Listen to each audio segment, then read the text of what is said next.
At 8 o'clock, baby, we got number 3 Penn State, who's 11-1, taking on number 1 Oregon, who's 12-0, and arguably the matchup of the year so far. I understand that.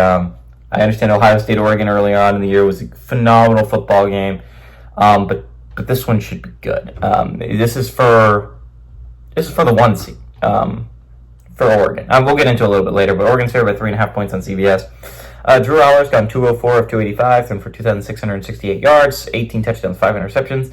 Nicholas Singleton's had 121 carries for 733 yards and 7 touchdowns. And Tyler Warren's had 81 catches for 978 yards and 6 touchdowns.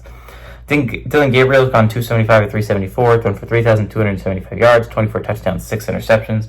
Jordan James had 206 carries for 1,166 yards and 13 touchdowns. And Tez Johnson had 67 catches for 685 yards and 9 touchdowns. Penn State is 3-1 against Oregon all time.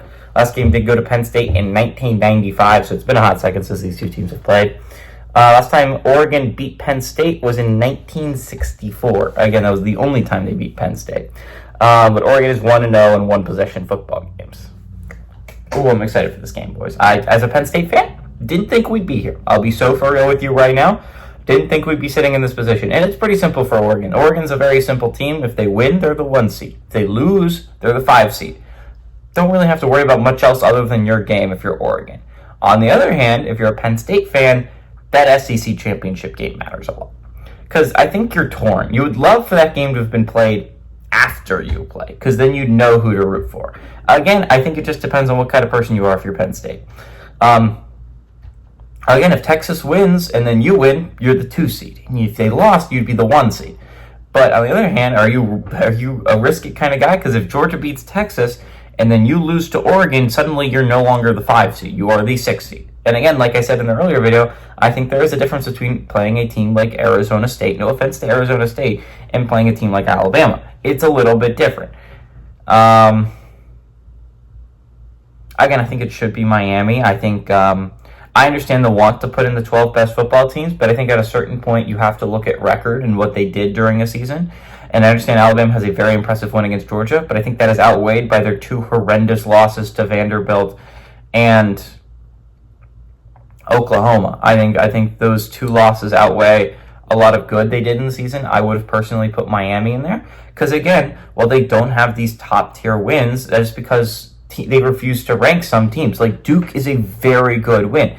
It is a 9-3 football team that is playing some tremendously good ball that is just not ranked for some reason right now.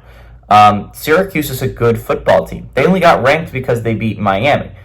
I think Georgia Tech proved last week that they're no slouch either. It's not really that embarrassing to lose to Georgia Tech. And in my opinion, I think